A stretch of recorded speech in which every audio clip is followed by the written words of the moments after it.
right. Hi, and welcome to the Skeptical Leftist Podcast, the show where I talk to a variety of people to spread critical thinking, progressive politics, and left-wing philosophy. And today I'm joined by my friend, Eric. Thanks for joining me.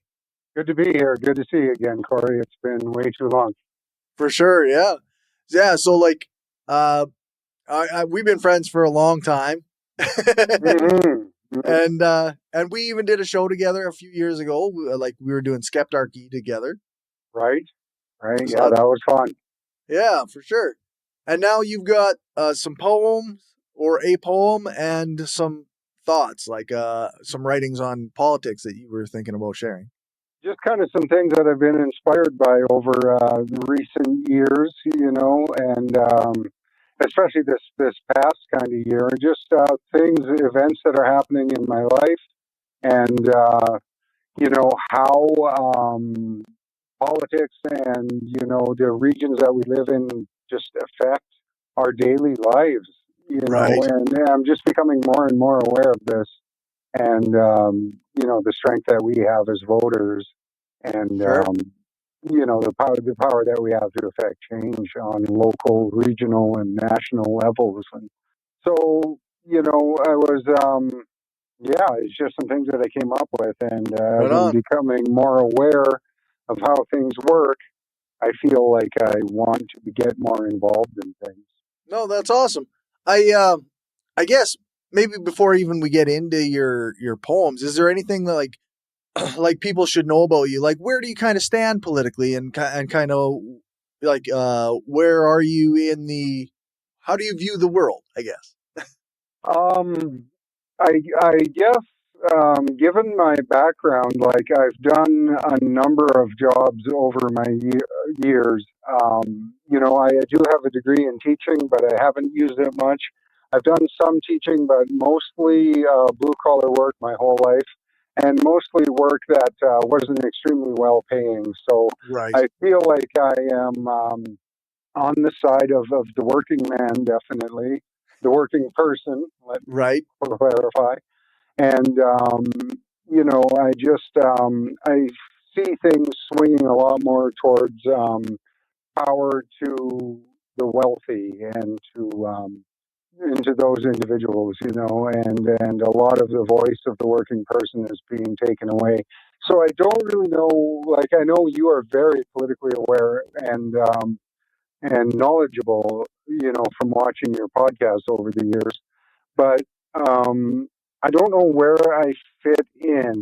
I like to think of myself as an anarchist, and I really didn't know where I stood on that, so I had to look up anarchy, in the dictionary.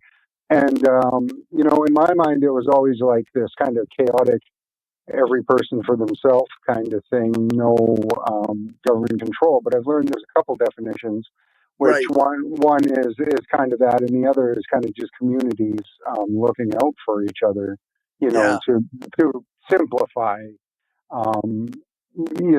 But so I'm leaning a lot more towards that, and definitely on the side of social democrat. And things of that nature, much more of a power to the people kind of idea. Yeah, I haven't read enough of Karl Marx and things like that to comfortably define myself as a Marxist, but I do. I'm definitely left, and that's cool. Yeah, I do believe in that. The people should have, the people who produce things should have way more say in what happens with those things. yeah, for sure. Mm-hmm. Yeah. So, and you said kind of more recently you've been more learning more and more involved in politics. Are you? Because I know you were doing some protesting back when you were living in Regina before too. Yeah. I was in Saskatchewan, and then I've moved back, kind of for employment reasons and other reasons. I'm in North Dakota now, just across the border, just like 7 kilometers across the border. But Um, Seeing the difference in healthcare, for one thing, Oh yeah. education, and things of this nature. Like just recently, just a few months ago, I became aware that people that we elect at a local level here in the town that I live in attend these. I don't know if he'd be a house representative or what the exact Okay. term is, but they attend these meetings. And what happened at the last meeting that kind of made me shake my head was that North Dakota, which has a surplus of millions and millions of dollars, hundreds of millions, I can't remember how much, but they have this residual oil surplus, which is rare in today's economy. For But sure. anyways, the people we voted in struck down a vote to provide free lunches to all students in classrooms throughout North Dakota. And this just kind of blew my mind, like Right. I've known for a long time, like, when you and I were going to school together, there was no free lunches. Right. We had a good cafeteria that was affordable and stuff, and things of that nature. But I had just always thought it was that way, and Right. I it really shocked me to think of grown adults coming together under the taxpayer dollar to decide that children can't have food. For sure. Yeah, You know, that's absurd actually, right? I, That's I just had no words to rationalize that to myself. yeah.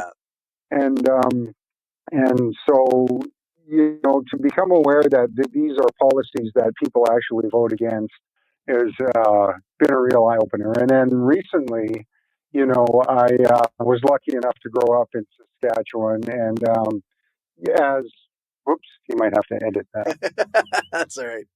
As your listeners are aware, I'm sure Canada has universal health care. Right. And then I, as an Indigenous person, have kind of a little bit next level, I believe, of health care that I'm entitled to.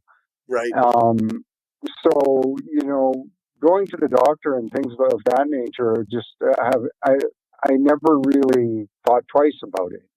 Right. If I felt sick, if I was concerned, I would go to the doctor, I would check in and things like that. I've had many surgeries over the years. I had ear tubes put in as a kid, otherwise I would be deaf. I've Right. had, other surgeries that just made it so that I can enjoy the life that I have today. But recently, my nephew has been diagnosed with a brain tumor, Oh. and brain tumors run on my mom's side of the family. Oh She geez.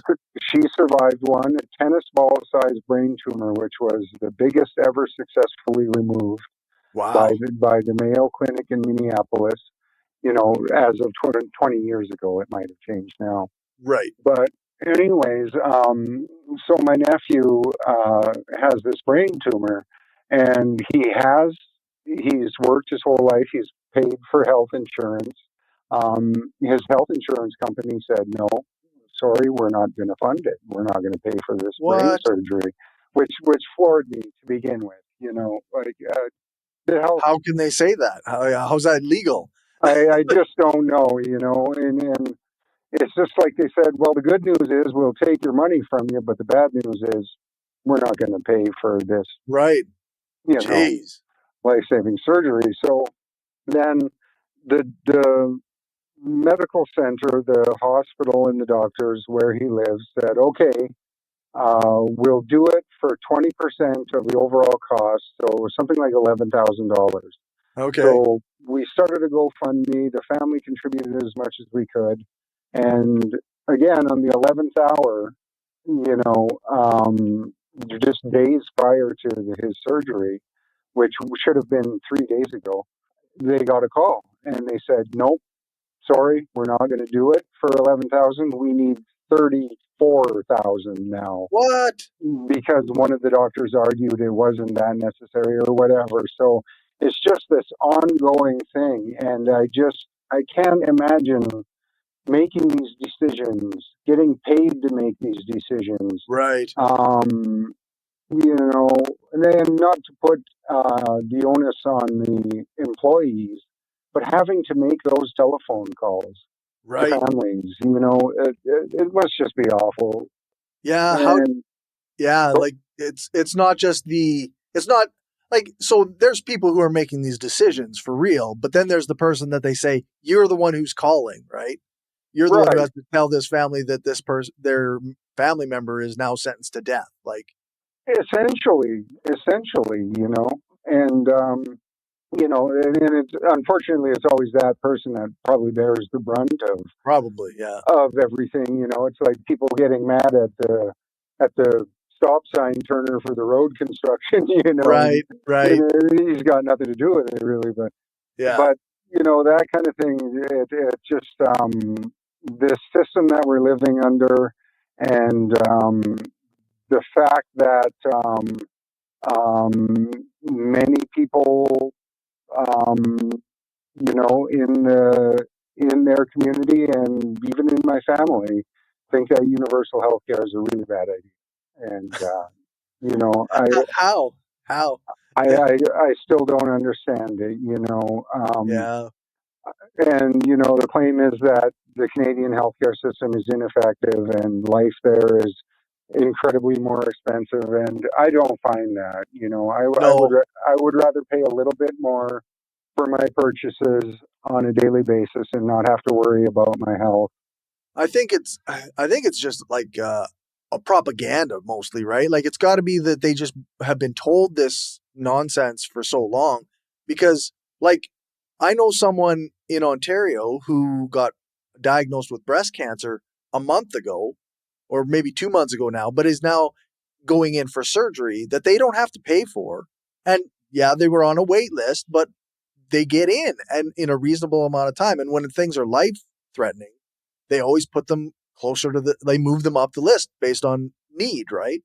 Like, but it never breaks the bank and it never mean you don't have to get a GoFundMe. Like, it's absurd to think that like it's a better system to let people die or go bankrupt getting surgeries than it is to have universal health care where you got to wait a little while.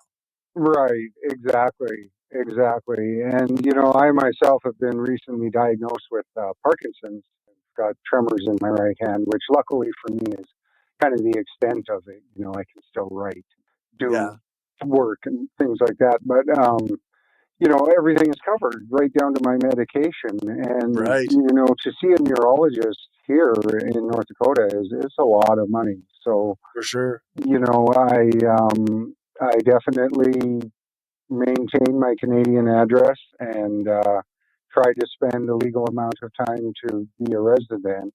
Yeah, And I do have family members here that need my help, and I have responsibilities here and things like that. But I but mean, being Indigenous, do you have to worry that much about maintaining a time in each country?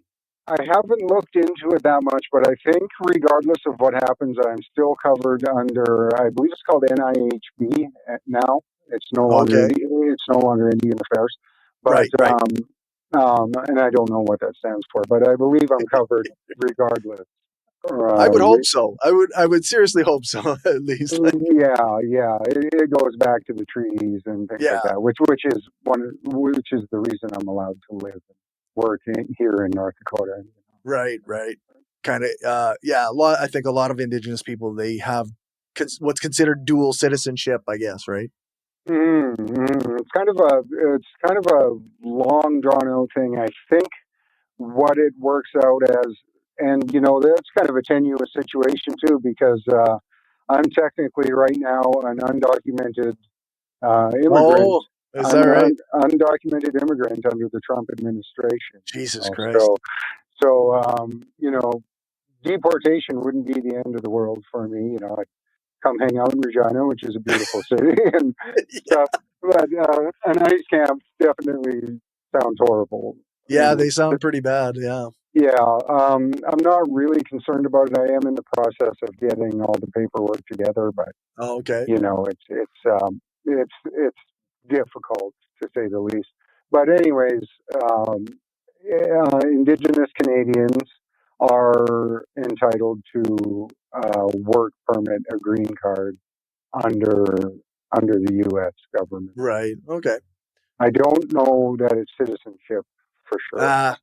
Yeah. I just know that I've seen some threads and stuff where people are talking about having dual citizenship. So I kind of assumed that it came along with it, like because the borders are fake, right? They, So they absolutely are. They absolutely are.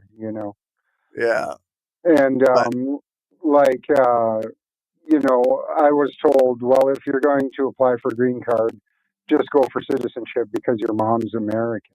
So that's ah, why I'm technically considered. But okay. our family and my band or tribe, as they say here in the U.S., is called the Montana Band of Cree, the Montana First Nation.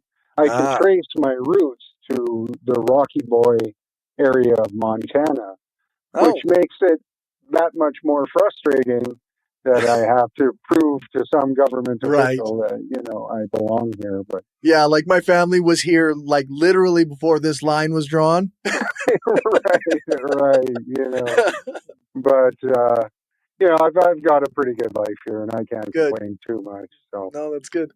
yeah, I guess but the reason that you're on today is to share with us your poem and some of your writings. So I guess maybe we should get into that.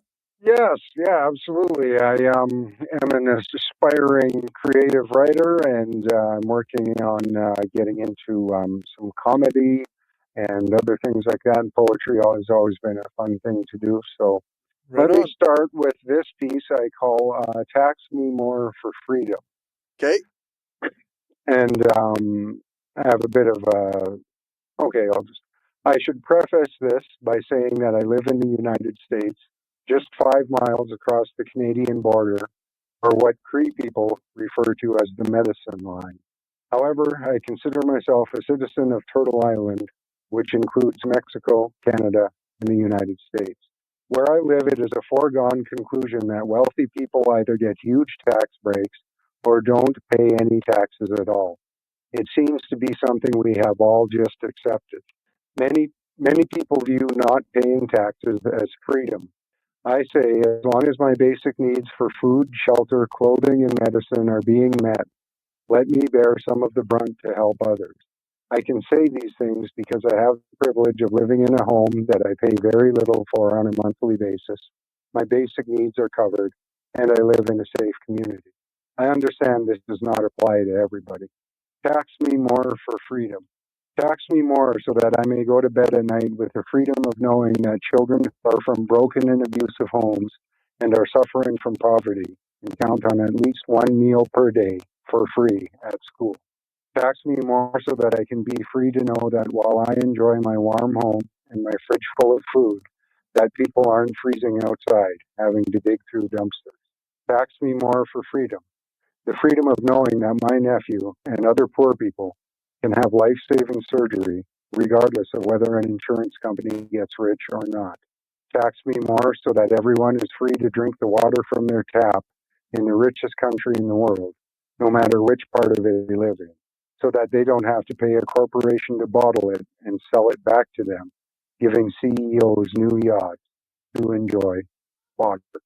Take a big chunk of my paycheck so that I may know that the men and women who sacrifice their sanity fighting wars for rich people to have the freedom to get tax breaks are taken care of when they get home. Tax me more so that teachers are free to make a comfortable living and steps can be taken to make sure that they and their students are not shot while doing their jobs. Take more of my check so that something can be done to make sure that future generations have a habitable planet to live in. The definition of capital under a capitalist system is resources or assets that can be used to generate income or increase value. For the longest time, I used to refer to my meager paychecks as my capital. Then somehow I came of the opinion that I had no capital, and I thought it was kind of cute that I ever thought so in the first place. I thought the common person had no such ability, and that capital was strictly in the hands of the rich. But this couldn't be further from the truth. Each one of us has capital. It is here in our hands, whether they be shaky and calloused, or stricken with carpal tunnel syndrome from our office jobs. Capital is in our hands. It is here in our minds that we use to think so that we can have a paycheck to live on while corporations get wealthier, avoiding prosecution, and enjoying the rights of the citizen. But more importantly than our hands and our minds, we have capital here in our hearts. Love is capital. Those who cannot work can still love and be loved. Love is a resource that can be used to improve overall quality of life. Empathy and love can be seen as wealth. We, the common people, have all the capital, at least until automation replaces our hands and our minds, at which point we are all fucked anyway.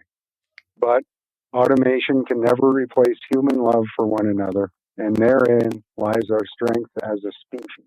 Absolutely. That's fantastic. Thank you. Thank you. It was, an emotional write and stuff, and For sure. I find this kind of stuff to be very cathartic, and I really like doing it. So, Yeah. you know, Well, I think, like you say, like a lot of times we forget that we are the value, like humans, our communities, our solidarity with one another. We are the value. A lot of us, because we've been hyper individualized so much, right? And that love between people and for your fellow humans is like, it is essentially the real value of the world. It's the whole reason that we have societies. that's a great way to put that, Corey. Absolutely. It's too bad. It's too bad that we always that we forget about it like the way that we have.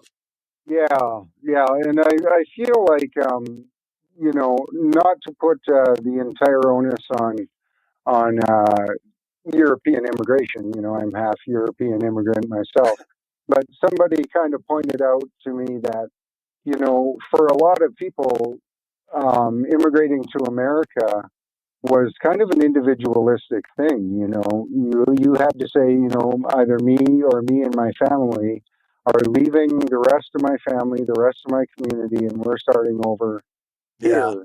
And I don't know if that mentality has kind of carried over or what, but I think you're absolutely right. We are kind of pushed into this rugged individuality kind yeah, of bullshit mentality that just yeah, isn't healthy. yeah, for sure. Yeah, I could definitely see how that's like. I guess in a sense because capitalism was kind of like even pre the United States, right? So like the idea that you had to go over to North America where you could uh, make more money and have land and stuff that you couldn't access in Europe because it was already owned by the elites or what have you. Like that that mentality is very individualistic.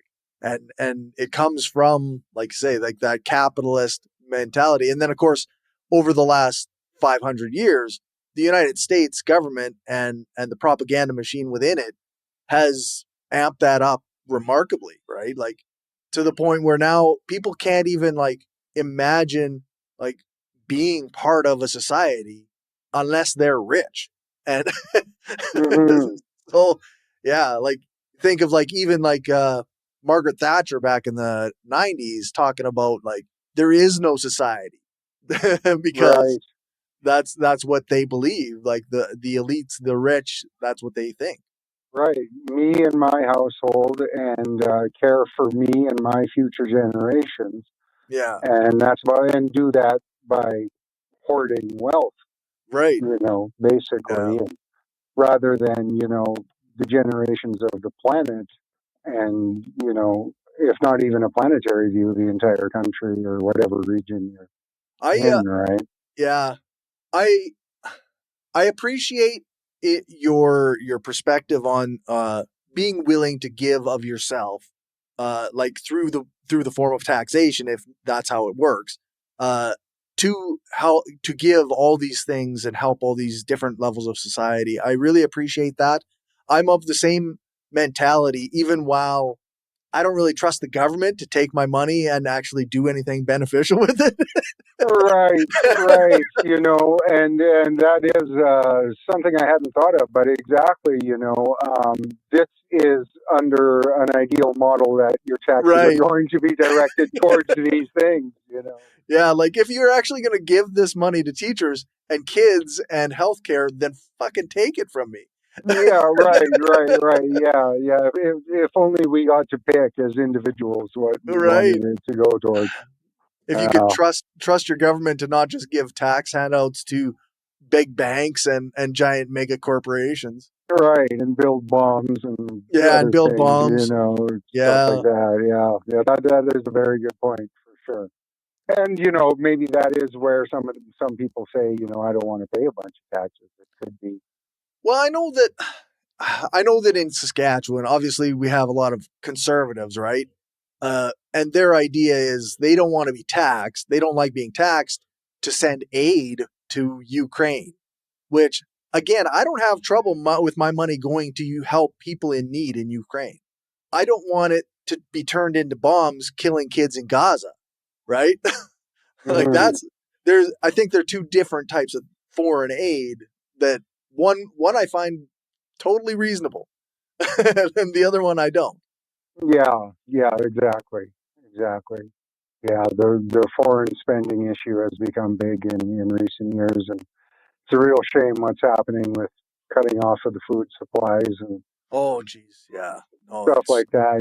That's just a horrible thing to wrap my mind around. And I it's really kind of coming down to me, you know, exactly what I want my tax dollars going for. yeah. So it's Yeah. No, it's I just read this morning. I haven't read the whole article obviously, but uh the Handala in from the Freedom Flotilla was carrying aid to Palestine and was invaded or intercepted by Israeli forces this to just today. So I guess we're watching aid being stopped actively when it's being done even without government help, right? Like so unless at this point unless states actually get involved and actually do something about it, I don't see this getting very like better at all. right, right, yeah. So even like private donations aren't getting. Yeah, like they're actively being stopped, right? That's So that's horrendous. That's horrendous, yeah. especially when you read frontline stories from people about not getting baby formula and things like Right. that. Yeah. A lot of people have the idea that the Hamas members themselves aren't getting supplies, but no, it's going down to children.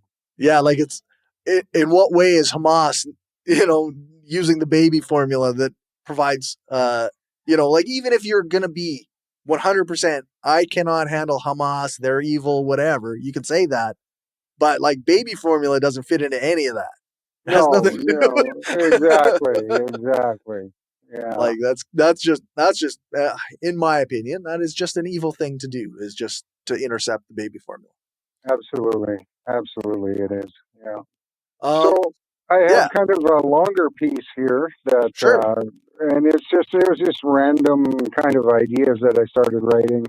Okay. Like I I had enough input coming in as to what mm, things that make current society shitty, and that kind of came out in the tax me more kind of thing. Right. But I started asking myself, well, okay, Eric, what would a better society look like to you if you could do this? Right. Um, and kind of on a North American level or a world level or whatever. So I just kind of started bullet pointing ideas for a better society, I call it, and this is kind of what I came up with. And Perfect. some of it, I don't expect everyone to agree with, but it's Sure. just it is what it is. So I'll kind of rattle them off, and feel free to stop me or whatever. Or, or we can talk about it when I'm done, or however you want to do it, Corey. All right. Yeah. Let her rip. Okay, so ideas for a better society. A, a redistribution of land on a per person basis, regardless of race, done nonviolent. A reduction of food waste produced by more labor intensive farming using small plows and perhaps plow animals, leading to people per square mile and smaller villages spread across agricultural lands, with people weeding the crops and getting rid of insects to reduce the use of pesticides.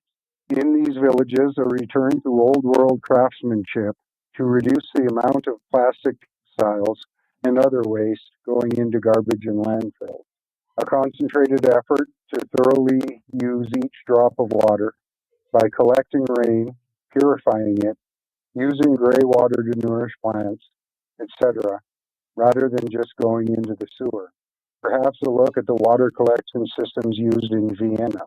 And when I think of old world craftsmanship, it's kind of the European model where, you know, smaller villages because you needed more people to farm a chunk of land.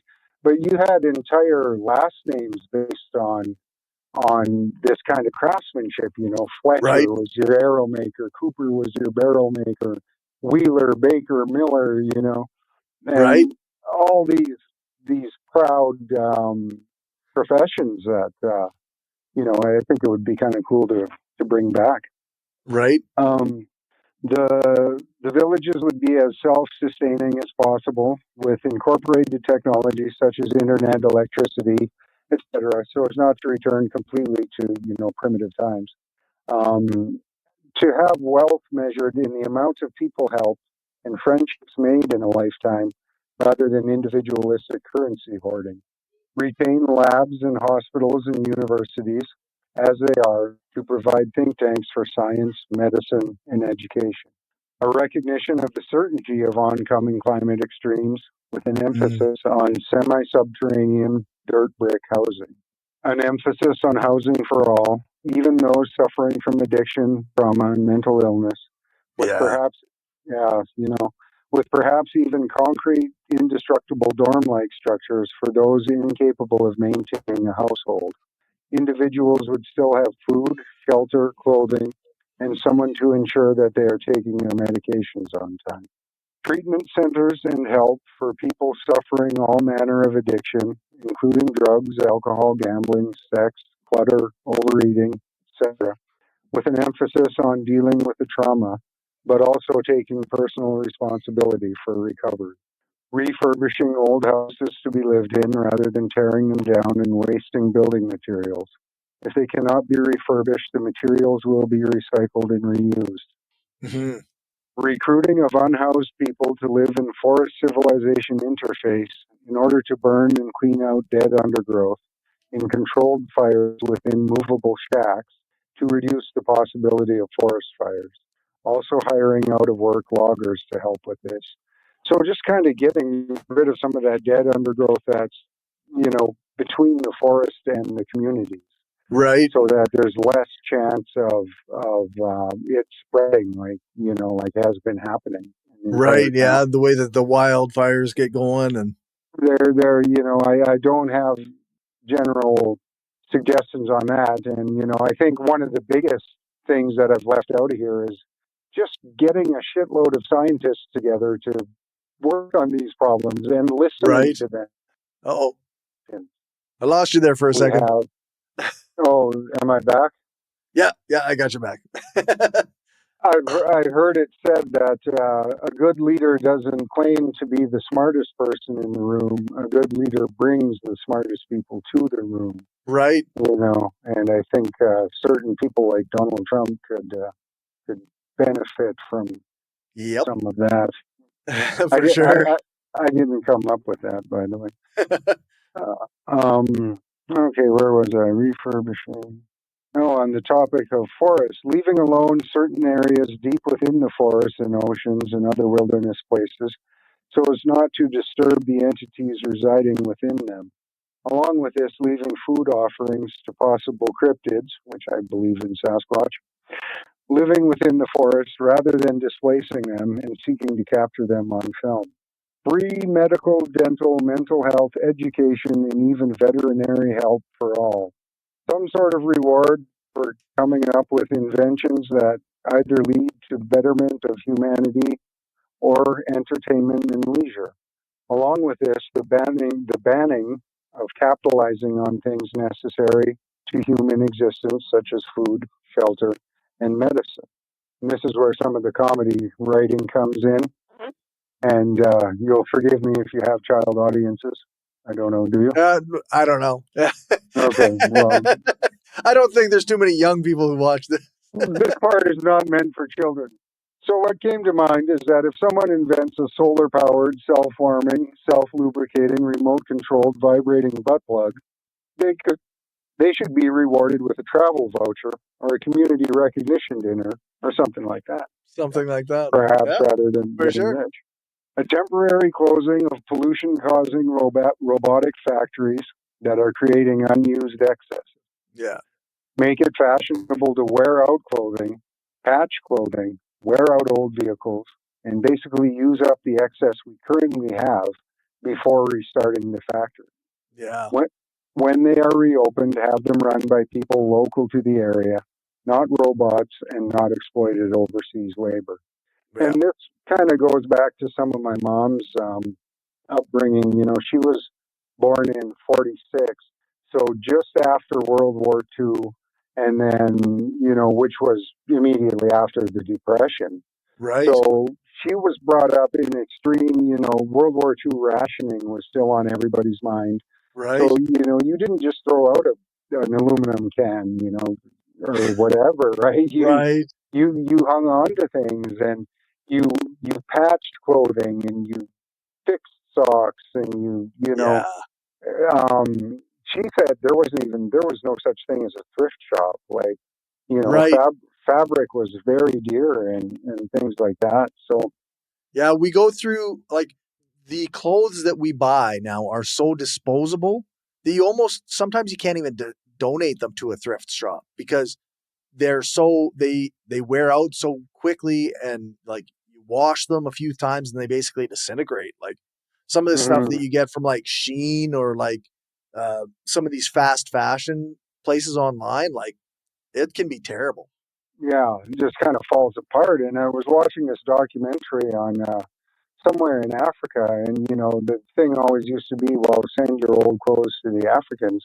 And this particular area, I'm sure it's not the whole continent, but they were like, you know, we have too much. We're having to fill these landfills full of them, and Oh geez. you know, things like that. So I think it's just become a global trend Yeah, towards over consumerism. for sure. Yeah, like instead of like you say, instead of like patching things that just wear out a little bit, like we're buying massive quantities of stuff because you can get it so cheap and then throwing it out or donating it and then the thrift shop throws it out, stuff like that. Yeah, yeah, you know, and if we could get back to kind of making it fashionable to have patches on stuff, and I'm just as guilty of all this stuff as anybody, you know. Oh, for But sure. I Yeah, for don't, sure. I don't claim to be any better.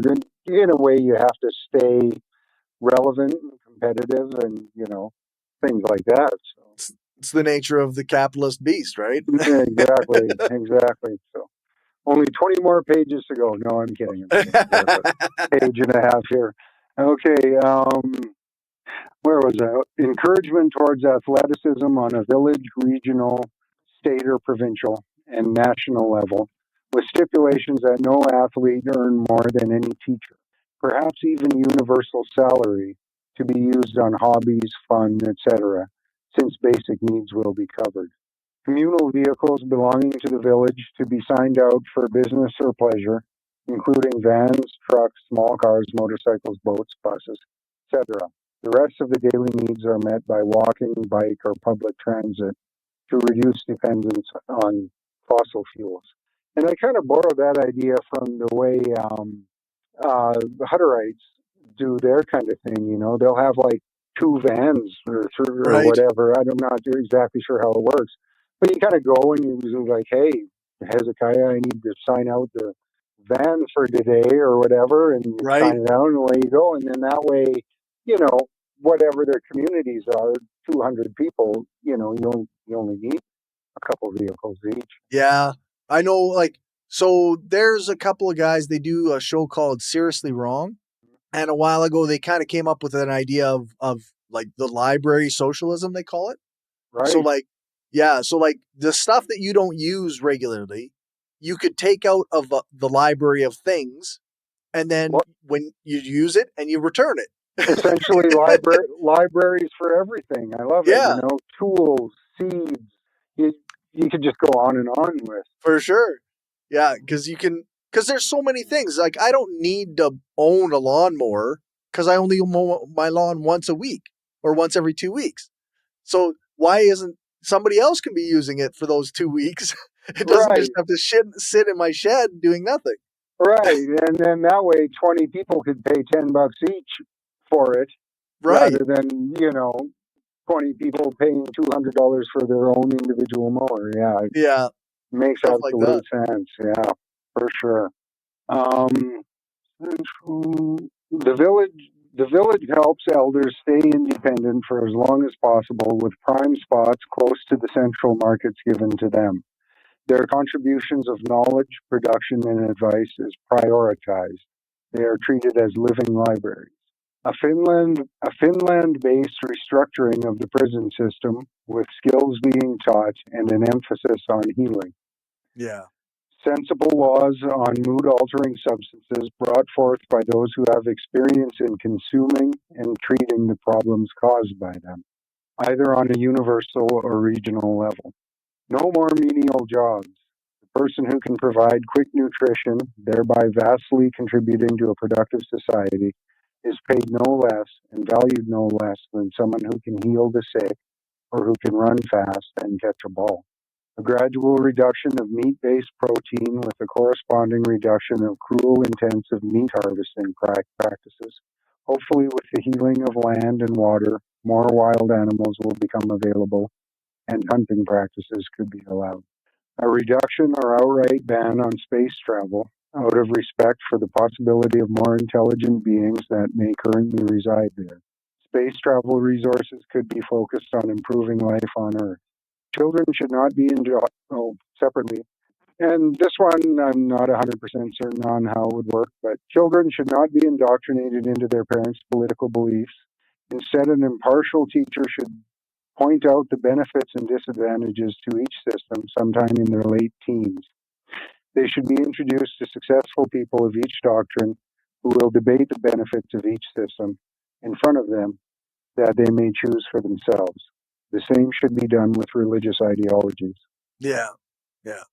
I'm not sure how that would work in practice, but it's something that I've like the atheist community used to always talk about how indoctrination of religious ideas was kind of a form of child abuse.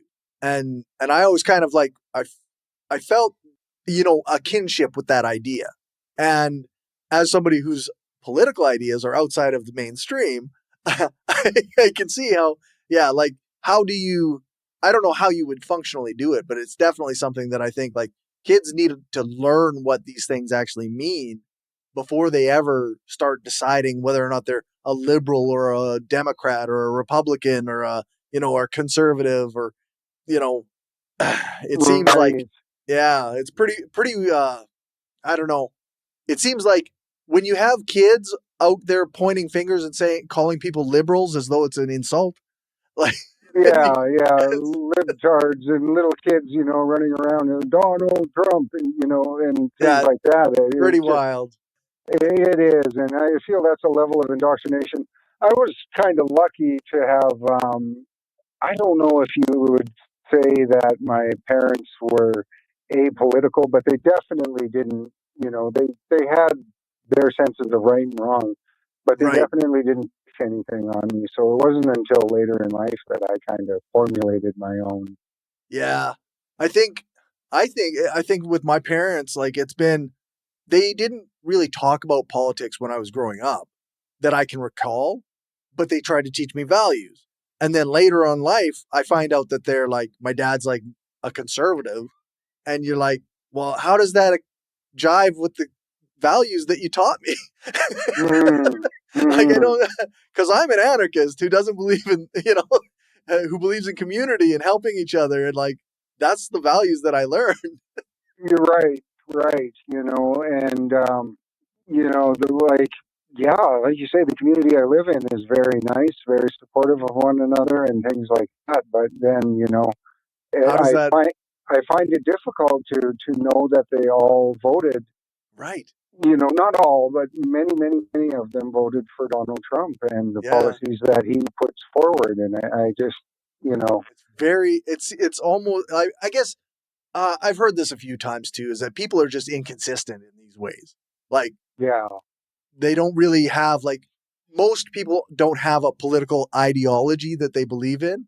They kind of are just a combination of all kinds of different ideas and values and stuff, and then they picked a team, and that's kind of yeah. where they went with it. Yeah, I But think you're right. And, there isn't a person in this community that I wouldn't help on an individual level. But, for sure, it's just, I try not to think about it. Let's put it that way, I guess. right? Yeah, because it seems so contradictory. So It does.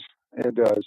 So I don't have a lot more here, but yeah, I have that matters of financial hardship and other concerns beyond the control of children should not be discussed in their presence. In the event of warfare, those leading others into war or deciding the fates of soldiers should be able and willing to fight, following the first into battle, last to eat principle of Indigenous war leaders. yeah, A, a vote should be held, like no more sending people to die from an office or a golf course, yeah, for any of sure. that shit. You go first. That's right. A vote should be held on warfare, and those voting to go will go, and those who vote no will stay. Forgiveness for the injustices committed under the acts of colonialism, imperialism, capitalism, and Christianity should take place after redistribution. Hmm. Rotating appointed leadership based on merit for unpredictable amounts of time to avoid power hunger. So I have this kind of skit worked out where a small crowd approaches a door and knocks. A disheveled young man in a robe opens the door. The crowd says, "Ethan, you're the new village leader." Ethan says, "Oh man, do I have to? I just got a new I just got a new sourdough starter going." "Yep, you totally have to. Our records show that you have done a few stupid things and can be a bit of an asshole sometimes, but nothing too egregious. It's your turn." It's your Ethan says, turn. uh, Ethan says, "Damn. Well, how long do I have to do it for?" They say, "Well, until you start to suck. We'll let you know." And Ethan says, "Fine. When do we meet?" "Every Thursday evening." Says, "Can't do Thursdays. That's when I trade Pokemon cards." "Okay, we'll switch it to Wednesdays. Be there at 6." You know, something along those lines so Yeah, that people aren't, you know, desperately seeking power and yeah, things like yeah, that. And I think yeah. it's, Like go ahead. I like that. I know like in various things that I've read, like there's like delegate systems where like they don't really have power, but they kind of just report what the community wants based on like a direct voting system, or uh, Mm-hmm. or like Mm-hmm. uh, or like say like a rotating kind of system where like you're in charge for the week or whatever, and then next week it's somebody else in charge. Like it's not like a Right. permanent role that you can get every time, and like uh yeah, you can't manipulate the system to keep power in your hands, and you got to Mm-hmm. yeah, But even then, not absolute power. You have a right, right, council of people that can veto or whatever things of that absolutely, nature. But to yeah, avoid that I seek leadership kind of mentality, right? yeah, because that's something that I think even like conservative people that I know, or people who consider themselves like not political, they still agree that like if you want power, that's probably a bad sign. Yeah, yeah. You probably shouldn't have it. Right, Yeah, right. like if you're saying I want to be the president and control this country, that's not cool. Like Yeah, yeah. But then, yeah, without appointing people, how do we get those people? yeah, Yeah, exactly. So, it's I'm not assuming that everybody will agree or get along or whatever, which is probably why you need separate villages of people with different ideologies and things Yeah. like that, right? Maybe the role of the military could be keeping them from killing each other or whatever. Yeah. I don't know. But I was thinking, people seeking separatist villages based on race, ethnicity, or other things like that, you know, sexuality, ways of life. If they want a separate village that doesn't include those things, they should be permitted them under the stipulation that they no longer accept advances in medicine, entertainment, or technology created by those races or groups they consider inferior, Right. you Yeah. know? So, like, if you're living in an anti gay community, for example, and you or your child are dying from an illness that a gay person invents the cure for, you should be required to not get that medicine, to Mm, not accept it. yeah. You know, I don't know. To me, that kind of I makes mean, sense. yeah, if you're gonna reject people on one level, like how do you accept what they've created on another? Exactly, exactly. It's an interesting idea. Uh, and lastly, a couple more things actually. A return to the old system of the work bee, that's BEE, whereby people form groups to help others in the village with carpentry, yard work, making Yeah. clothing, blankets, etc. Whatever needs to be done, so the individual isn't stuck doing it on their own. Yeah.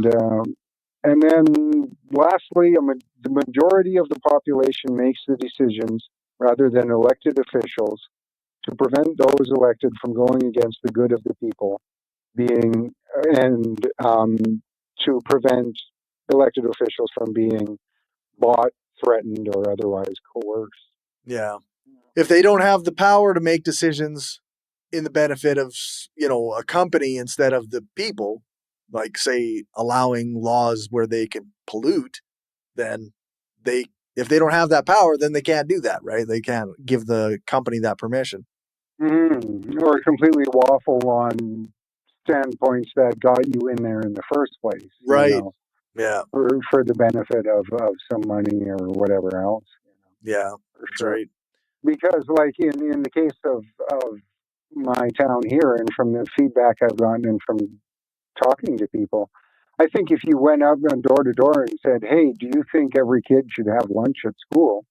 I bet you the majority of people would say, "Yeah," you know, Yeah.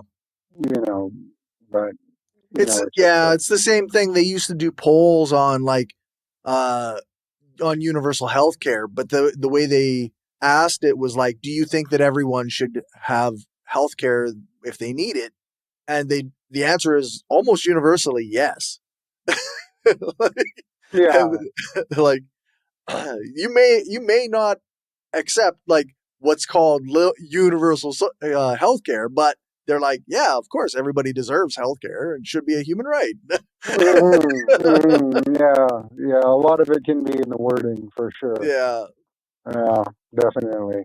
I think yeah, you get a lot of people who yeah, if it's just not framed in a way that makes it sound bad or like something they already have labeled as bad, then they're on the same page with a lot of the things that you or I believe.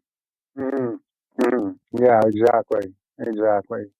And a lot of people are quick to point an angry finger at things they call socialism, Yeah, which, government spending goes to military, roads, teachers, you know, in some cases, sports, in the right.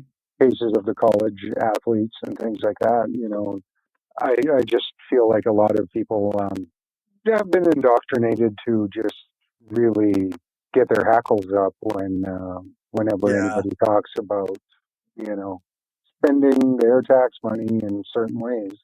yeah. It's interesting to think like so many if they knew what socialism was in a way that was separate from the propaganda that they've heard, then Mm, they would probably agree with a lot of it because like you say like Saskatchewan used to be called like we used to talk about, oh yeah, we always stop at the side of the road if someone needs help, and oh yeah, your neighbors will always come together and help you build your barn or your garage or whatever if you need help. Like, and you used to talk like people used to talk about Saskatchewan in these terms where we're a community. We're out here to help each other, and we're always going to do things for the benefit of our neighbors. And Absolutely. Yeah. and then, but if you call it socialism or communism, well, then they're against Yeah. Right. Right. Right. it. Exactly. And really, um, communism under a dictatorship, of course, is a horrible thing. But Right. the root But word there is community and sharing and exactly. helping, and things like that. But I know a yeah, guy who he wants to start a community garden for the town that he lives in. And he uh, wants to just start this community garden. And we're talking and we're talking. And I said, "Do you know what this sounds like? It sounds like communism." And he's like, yeah, yeah, well, no. It's not that. right, Like, right. come on, man. Like, let's talk about this. Yeah, yeah, yeah. The commune, and Yeah, that's right. essentially, a lot of cultures were, either going back to, almost every culture on Earth probably started as tribal communism. Right. Yeah. You know, There's lots of evidence to show that like there was much more like egalitarian distribution of goods and like uh almost to the point where like many cultures just eschewed like the power imbalance, right? Like they used shame or they used or like a chieftain or whatever would have to give up all his worldly goods in order to be the leader of the community, stuff like that. Like mm, yeah, yeah. like But when you get people seeking power or wealth or whatever, any system, whether to the right or left, becomes a horrible system. yeah, yeah, it's that authoritarian that often gets placed ahead of everyone, and then if they have enough power amassed through coercion or wealth hoarding or what have you, then you're going to have like that person who's now the dictator. Right. Some animals are more equal than others, Yeah, that's I think right. is the quote. Yeah, Yeah. yeah, But, I try to stay positive and to get around like-minded people such as yourself and things like that. So, yeah. It's always nice to chat with someone who has like a similar idea set. I don't. I've never been one who requires people to agree with me 100%. Right. no, So, that'd be an awful restrictive life. yeah. So, but it is nice to have conversations with people who have at least on some level like the same value system in a way where we care about the Mm, well-being of those around us more right. than and yeah, more than like placing ourselves above others for sure. Mm. But, at the same time, I feel it is important to have friends that are, um, you know, to a certain degree. I'm not going to go out and befriend a Nazi or whatever, but Right. that are of different political ideologies, because it brings some of the humanism back to, oh, you're a Republican, but we have Sure. maybe common ground on this, or we can hang out and do stuff and not have to be at each other's throats. Whereas if you're just looking at the media, for the most part, a lot of the mainstream media is all Republicans are horrible and all Democrats want this, and Right. and it never trust this one, and it's not good. So and like you say, there's nobody in this town that I live in. It's a town of 1,000 people, so we all have to coexist. There's nobody that I wouldn't come to the aid of if For we're sure. in some kind of trouble. Yeah. Yeah, it's a little different, especially like in a community that size where like you can kind of know almost everybody, at least to some level, right? Like you know who they are to see them, maybe, but even if you Mm, don't interact on a day to day basis, so then if you see them in trouble or you know they need help in some way, you can feel like committed to that. You can feel like you're part of that and then part of helping them, right? And like mm, the bigger these, I think often we think of these bigger cities or like or even the United States on the whole, which is like what 350 million people or something. last I heard, it was around there. Yeah. Yeah, like it's like so many people. It's no longer people, if you know what I mean. Like Mm, when you're talking about America, you're not talking about the people who live there. You're talking about the entity of America all of a sudden. And you're like, now it's just this one blob and you're supposed to like figure out how to govern it. Yeah, yeah, absolutely. You're absolutely right there, and that's kind of living here is kind of what got me thinking of this smaller village idea. Because and like this is a small town, but back in the day, there were many of them around, which led to you know, a lot more of that working together spirit that you were talking about, basically on the plains, that pioneer mentality where you Right. helped your neighbors. And along with that came, smaller class sizes, you know, Yeah. smaller schools, um, kind of more of that caring for your neighbor mentality and things like that, which, Regina isn't a huge city, but it's easier to kind of get lost in the crowd there. Yeah. Yeah. For sure. You definitely still get lost in it because like, uh, we're not in communication with even the people that live around us. Right. Like I don't really know my neighbors. I don't, maybe maybe that's on me, but but it's also just Hmm.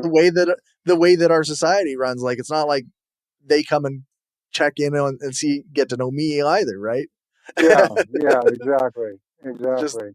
the nature of living in a city, and like you say, it's only a couple 100,000 people, so it's not huge. It's not Calgary or New York or Toronto by any stretch, Mm.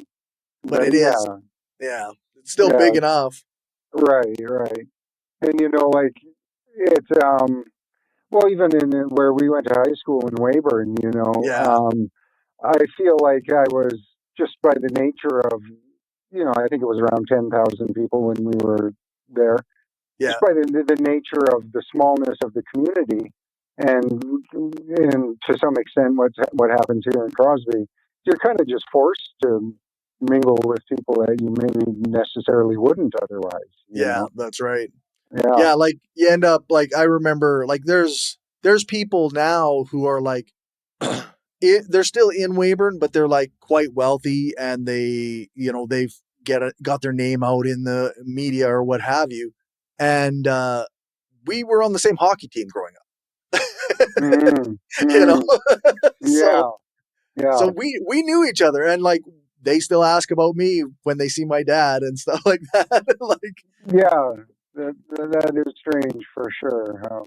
versus like I don't know maybe if you grew up in Regina that would happen to you, but like for someone like me who moved here a few years ago, which is almost 10 years ago now, but I don't have that here. Like I just kind of disappear into the crowd. Yeah, it's almost easier to kind of hang out with your own demographic or whatever, Right. for Yeah. sure, for sure, when it's more Or even available. just to stay in your house like Yeah, right, right, yeah, exactly, yeah. exactly. Yeah. But yeah, Well, it's been really cool talking to you. I loved your poem. I like your ideas. Um, I'd love to have you back on again sometime. well, maybe I'll come up with some more stuff, and I really thank you for offering me a platform. I there's not a lot of opportunity for me to kind of share my ideas with people. I do like to come out to Johnny because I only a couple hours from there, you know. Right. So for me here in North Dakota, to go to Minot is about the same as to go to Regina. So Oh yeah. Yeah. those are my two kind of places that I Well, and when I when I'm down at work in Unger, I'm like 20 minutes from the oh, border you work in myself. Unker. Yeah. Yeah, I'm through there all the time. Yeah, for sure. So, yeah. But I do like to come up there and do this kind of thing, and it does provide. And I really appreciate you having me on your show. I Oh, for sure. remember a few years ago I did a piece called oh, what was it? The Over-Caffeinated Ramblings of a Socialist Malcontent, and I presented it in not even thinking about the the negativity that comes along for a lot of people with the term socialist. I presented it in a town called Williston, Oh uh, yeah. close to me, at an open mic night, and it got some negative reactions from the crowd. Let's put it that way. So Yeah. yeah. But I do Although enjoy what's that. there's got to be socialists in Williston. Oh, there are a handful, yeah. And there's a punk rock scene that I'm discovering in Minot, which by its nature is kind of inclusive Very cool. and anti-establishment. So yeah, there's a lot of good things about North Dakota. I can't Do you want completely people to bash. find you online, I guess? Yeah, I am Eric Ray Sanding on Facebook. I do have an Instagram now, which I Okay, cannot remember what I am. Maybe I can get back to you with that, and you can for post it sure. on a link underneath what you're doing here. Yeah, the show notes. And I have recently started a YouTube channel, Oh, which my first video was "Don't do this when fixing your Chevy Spark," but I'm hoping to expand from do-it-yourself mechanics to maybe reading poetry or just uh, no, that'd be things cool. that I do, hikes, stuff like that. So, Well, right on. um, and again, I don't remember the YouTube handle. I think it's Eric Standing 98 something, but I'll find those two things out and I'll get them to you, Corey. Maybe you can post them under the Definitely. video. Yeah, Absolutely. All right. Well, thanks so much for your time. it's great to see you again, Corey. Have a great day and keep doing awesome stuff like this. Thank you. Bye.